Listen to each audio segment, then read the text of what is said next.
E aí pessoal, tudo bom? No vídeo de hoje nós vamos conversar um pouquinho sobre um tema um tanto quanto polêmico. Por que o gibi de hominho mensal ele tem que acabar? Tá certo, pessoal? Lembrando a vocês que caso você concorde, discorde da minha opinião, me deixe saber aí nos comentários, mas faça com respeito, tá certo, pessoal? Isso aqui é apenas uma provocação para a gente pensar um pouquinho a respeito do papel dos quadrinhos mensais, tá certo? Lembrando que deixa aí aquele seu joinha, se você não é inscrito no canal, por favor, se inscreva. E vamos lá, o que é que você acha? Você acha que os quadrinhos mensais eles têm hoje a mesma importância que eles costumavam ter há 1, 2 décadas atrás? Eu acho que não, tá certo? Eu acho que eles vão acabar e não vai demorar muito. A pandemia foi algo que acelerou o processo de transformação que já vinha acontecendo, mas a partir do momento que o Covid-19 mudou tudo, aí foi um momento de transição e as coisas passaram a acontecer muito rápido, tá certo? Há alguns anos atrás, década de 60, 70, a única forma que você tinha de ler um quadrinho do seu super-herói favorito era através das revistas mensais. Se quisesse ler um gibi do Homem-Aranha, você tinha que procurar na banca o quadrinho do Homem-Aranha. Se quisesse ler o gibizinho do Batman, a mesma coisa.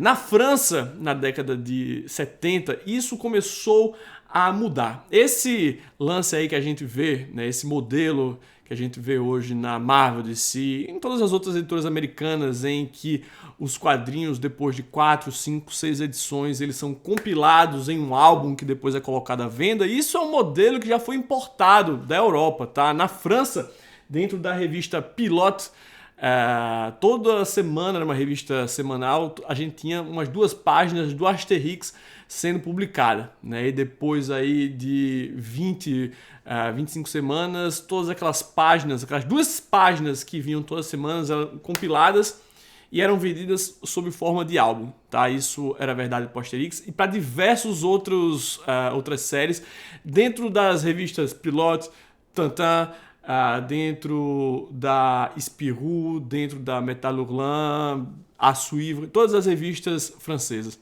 tá?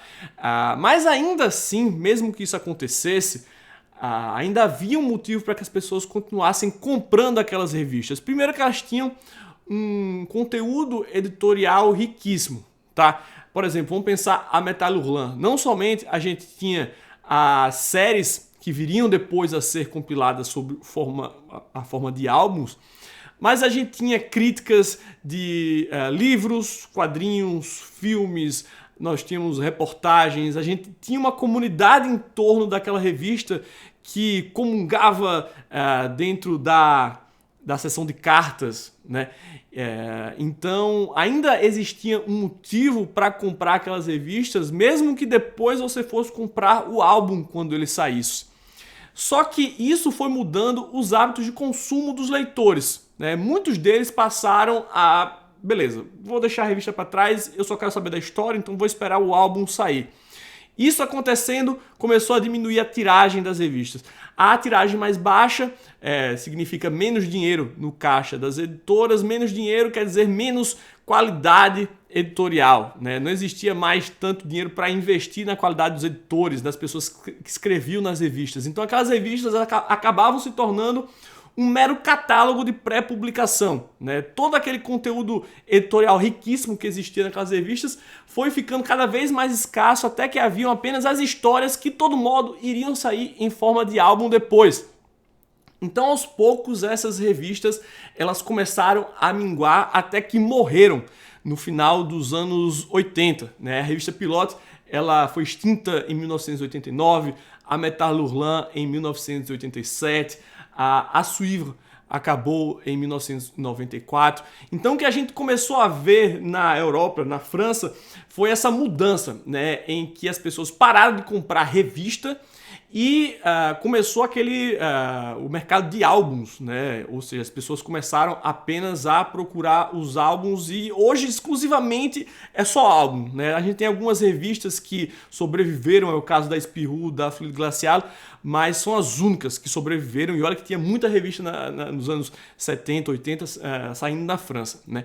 E a mesmíssima coisa vai acontecer nos Estados Unidos, né? Antigamente nas revistas que eu citei anteriormente, Homem-Aranha, Batman, todas as mais importantes, existia uma seção de cartas, né? Você via lá o Stan Lee com a seção de cartas dele, em que ele falava dos bastidores da Marvel, o que estava rolando, né? E o pessoal realmente participava demais. Depois que, com o advento da internet, primeiro começaram a existir as listas de e-mail, que depois migraram para os fóruns, que mais recentemente migraram para as redes sociais. Então, deixou, né, a seção de carta hoje não tem alguma importância. Algumas revistas mensais americanas ainda têm seção de cartas, mas não tem nem perto da importância que elas costumavam ter há 3 décadas atrás, né? E hoje em dia é muito mais simples você escrever no seu fórum favorito, na sua rede social favorita, né, dentro da página da editora ou do quadrinho, do que você escrever para um e-mail, torcer para que a sua mensagem seja lida daqui a um mês, se for, sabe? Então, a importância da seção de cartas hoje é praticamente inexistente. E conteúdo editorial, além do quadrinho mesmo, é praticamente nulo, né? Ou seja, qual é a vantagem que existe entre você comprar um quadrinho mensal ou você esperar 6 meses e comprar o TPB ou o hardcover, né? Ou você comprar o encadernado, né? Não existe nenhuma vantagem a não ser o fato da cultura do hype, né? De você ler aquilo primeiro. Se você quer ler aquilo rápido, então você compra na Comic Shop, né? Se você não tiver pressa, é melhor você esperar para você comprar na livraria, né? Então, a única coisa que ainda sustenta essas revistas mensais é essa cultura do hype, né, de você querer ler aquilo rápido, e também o lance do colecionismo, né, essa especulação louca que define o mercado norte-americano. Mas se não fosse isso, né, os quadrinhos mensais eles já não existiriam mais. Outros motivos, né, que vão fazer com que esse mercado pare de existir muito rápido é, primeiro, o fato de que é complicadíssimo você encontrar um local para comprar uma revista mensal, né? Uma criança de 10 anos, papai, eu quero comprar, isso, claro, uma criança de 10 anos normal falando para um pai que não entende gibi, papai, quero comprar um quadrinho do Homem-Aranha, como é que eu faço? Eles não sabem, eles não têm como encontrar uma comic shop. Em uma cidade de milhões de habitantes como é a que eu moro aqui no Canadá, né, Montreal, tem pouquíssimas comic shops. E as pessoas normais simplesmente não sabem onde elas se encontram, né? É um segredo guardado por homens brancos de 40 anos, que são quem frequenta essas lojas que ainda existem, né? E as poucas lojas que ainda existem, as poucas comic shops que ainda existem, aos poucos elas estão sendo convertidas em livrarias, né? A que eu frequento hoje em dia mesmo, ela tem muito pouco de comic shop. Ela recebe pouquíssimos quadrinhos mensais, só para aquelas pessoas que ainda insistem nisso aí. Mas o grosso das comic shops hoje é em quadrinhos encadernados. E as lojas, as comic shops, estão se parecendo cada vez mais com as lojas que a gente tem no Brasil, por exemplo, a loja Monstra, a Comic Boom, a Comics, né? Aquela imagem que a gente tinha das comic shops americanas, né? Com as long boxes, né? Com aquela paredona cheia de quadrinho mensal, isso está cada vez mais raro. Não estou dizendo que não existe, mas são poucas lojas, né, nas cidades principais, dificílimas de encontrar, né? Elas atendem a um público muito restrito e que estão, né, desaparecendo, estão passando por esse processo de transformação. Há pouquíssimos meses, né, outra coisa que está colaborando para o fim das revistas mensais, há pouquíssimos meses a gente viu aí a saga do fim, né, entre aspas, da Diamond. A Diamond era a principal distribuidora de quadrinhos nos Estados Unidos, que tinha o monopólio da distribuição de quadrinhos, distribuía Marvel, DC Comics, Image, Dark Horse, todas essas editoras aí.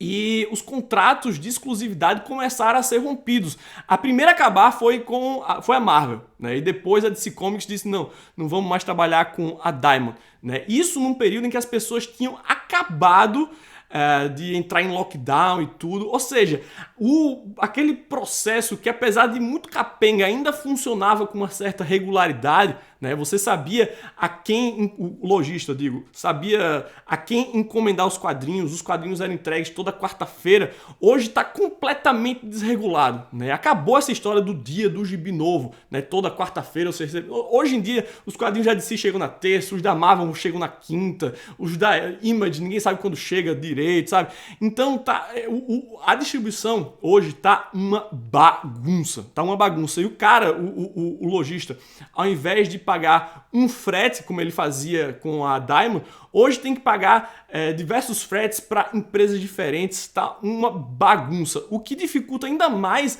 a vida do cara que tá querendo comprar o seu gibi mensal, né? Que hoje em dia não são nem próximo da quantidade que costumava ser há 10 anos atrás, certo? Um momento crucial para mim, pessoalmente falando agora, quando eu parei de comprar quadrinho mensal, foi quando teve o primeiro lockdown, né? Por isso que eu digo que o Covid ele acelerou esse processo de transformação, porque muitas pessoas, assim como eu, quando deu o lockdown, foi a desculpa perfeita que elas encontraram para não comprar mais gibi mensal, sabe? Desde do primeiro lockdown, que eu não vou na One Million Comics, né? A loja que eu costumava frequentar aqui em Montreal. Por causa disso, bicho, vou comprar quadrinho mensal, foda-se.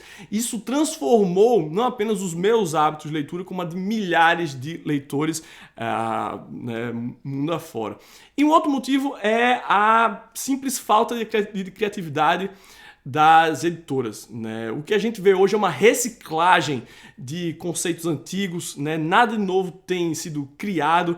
Isso, claro, eu estou falando dos principais players, né? Marvel, DC Comics, que hoje em dia não passam daquela primeira vitrine, né? O artista, ele quer entrar nessas editoras para fazer um nomezinho ali e logo sair de lá para aí sim criar materiais originais e fazer coisas diferentes, porque ninguém vai estar criando nada novo para DC Comics e para Marvel, porque elas vão ficar, né, com os direitos autorais, né, os caras, enfim.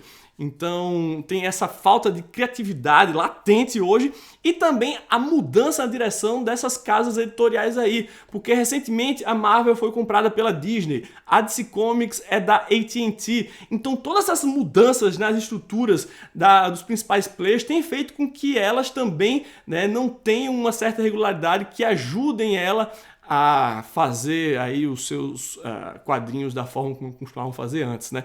Então são esses motivos que eu acho que vão levar à morte dos quadrinhos mensais, porque tudo isso desemboca no fato de que hoje nós temos muito menos quadrinhos sendo publicados mensalmente do que a gente costumava ter há 5 anos atrás, né? E a grande maioria é capitaneado pelos mesmos personagens. Vai ver a DC Comics, a gente tem umas 10 mensais do Batman e daí você tem mais umas 5 de alguns outros personagens, mas é isso, né? Tem muito pouco de bimensal, porque tem muito menos leitor e os leitores que tem estão mais propícios a comprar os encadernados quando eles saem em livrarias, sabe? Então a gente está assistindo aí um processo de transformação profunda no mercado que eu acho que vai culminar na mudança, né, desse formato. Eu acho que os quadrinhos mensais eles não têm mais razão de ser. A gente vai estar aí agora comprando exclusivamente os encadernados nos próximos anos.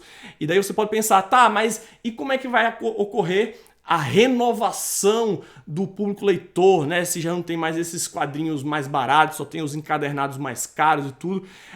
Eu pergunto a você, você acha que esse formato de quadrinho mensal está ajudando a formar um público leitor? Na minha opinião, não. Porque, como eu disse, não existe mais quadrinhos sendo vendido em banca, em supermercado, em farmácia. Isso pelo menos na América do Norte.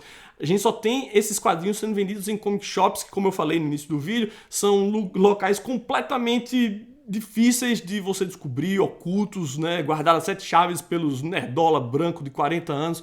Então, criança não tem mais acesso a esses, os flops, né? As revistinhas mensal. Então, eu acho que isso não ajuda a renovar nada. A renovação está justamente nas livrarias e nas tentativas que essas editoras têm tentado fazer aí de publicar, né, encadernados em um formato menor, um material um pouco mais baratinho, de personagens, né, mais que estão protagonizando aí filmes como o Miles Morales, por exemplo, né? Essa linha de quadrinhos da DC Team, por exemplo.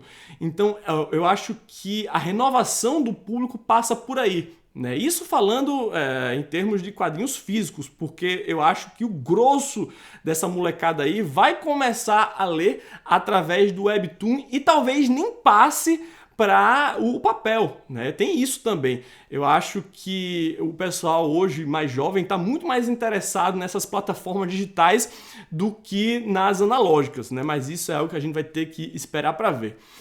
Beleza, pessoal? Então são esses os motivos que me fazem acreditar que os dias dos quadrinhos mensais estão contados, tá certo? Mas eu quero saber a sua opinião, quero que você me fale o que é que você acha aí nos comentários. Vamos debater, como sempre, com muito respeito, tá certo, pessoal? Se você discorda, se você concorda, não interessa. O importante é que você seja legal com os amiguinhos aí embaixo. Beleza, pessoal? Agora sim eu vou ficando por aqui, como sempre. Não esqueça de deixar aquele bom e velho joinha e se inscrever no canal, caso ainda não seja inscrito. Um grande abraço e até o próximo Comiczão.